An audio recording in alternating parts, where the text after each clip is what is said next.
पिता और पुत्र और पवित्र आत्मा के नाम पर आमीन। ख्रिस्त में मेरे प्यारे भाइयों बहनों, कल हमने सुना था कि एक धनी व्यक्ति यीशु के पास आकर पूछते हैं कि हमें स्वर्ग राज्य में प्रवेश पाने के लिए क्या करना चाहिए, और ईसा मसीह ने उन्हें जवाब दिया।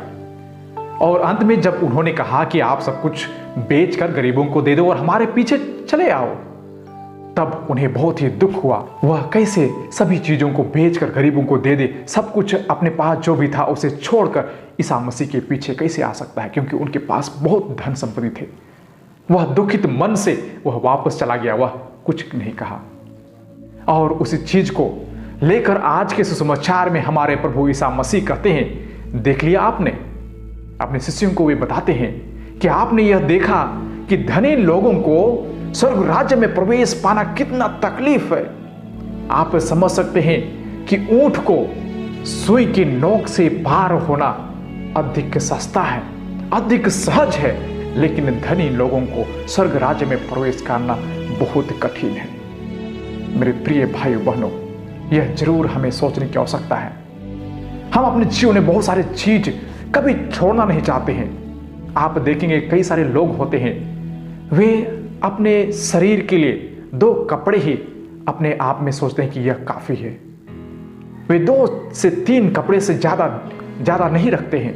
और कुछ लोग होते हैं, उनके घर में पूरे खजाने की तरह हर रूम में, हर बक्सा में उनके कपड़े भरे हुए रहते हैं। अब जो भी कि एक दिन के लिए वे कहीं जाते भी हैं तो उनके साथ आदमी से ज्यादा बड़ा उनका लागेज होता है। मतलब हम दुनियादारी चीजों से बंधे हुए हैं, हम उसे छोड़ना नहीं चाहते हैं। जो भी कि वो बेकार चीज होगा, लेकिन उसे भी वे दूसरों को नहीं देंगे, लेकिन हम अपने पास ही रखना चाहते हैं। कुछ काम आएगा, लेकिन वह कुछ काम आता नहीं, वह इसी सड़कर खराब हो जाता है।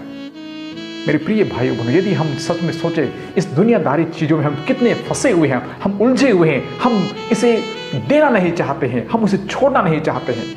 उसी चीज को आज परमेश्वर कहते हैं कि हम दुनियादारी चीजों को छोड़ दें, हम स्वर्ग राज्य की ओर अपना ध्यान मगन करें। और उसमें से पेतरुस आकर कहता है कि प्रभु, हमने तो सब कुछ छोड़ दिया और आपके पीछे चल रहे हैं, तो हमारे लिए क्या मिलेगा?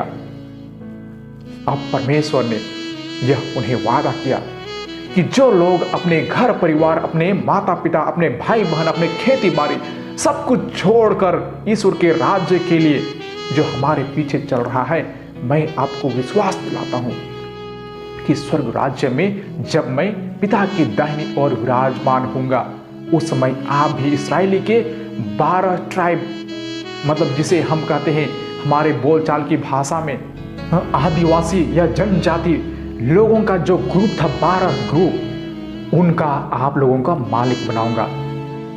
और आप स्वर्ग राज्य में वह पुरस्कार प्राप्त होगा। मेरे प्रिय भाइयों बहनों, बहुत सारे लोग हैं जो बहुत कुछ छोड़कर, घर दरवाजा छोड़कर, अपने जमीन छोड़कर वे कहीं देश प्रदेश में काम कर रहे हैं, वे दूसरे जगह जी रहे हैं। लेकिन क्या हम किसके खातिर छोड़ के हम जी रहे हैं? कई सारे लोग हमसे भी सवाल करते हैं, फादर, आप लोगों में और हम में क्या अंतर है? आप भी घर परिवार छोड़कर आप कहीं दूसरे जगह काम कर रहे हैं, हम भी अपना घर परिवार छोड़कर हम लोग भी काम कर रहे हैं, उसमें अंतर क्या है? मेरे प्रिय भाइयों बहनों, अंतर बस इतना ही है, हम परमेश्वर के नाम पर सब कुछ छोड़कर हम कभी अपने घर परिवार से हम उनसे अपना हिस्सेदारी भी नहीं मांग सकते हैं, और ना ही हम उसे अपना माता पिता और सब कुछ अपना नहीं मान सकते हैं। लेकिन जब हम समाज सेवा के लिए अपने आप को अर्पित कर देते हैं, तो जो भी हम उनके सामने आते हैं, जो भी हमारे सामने लोग आते हैं, वे हमारे माता पिता हैं और वे ही हमारा भाई बहन है, वे ही सब कुछ है।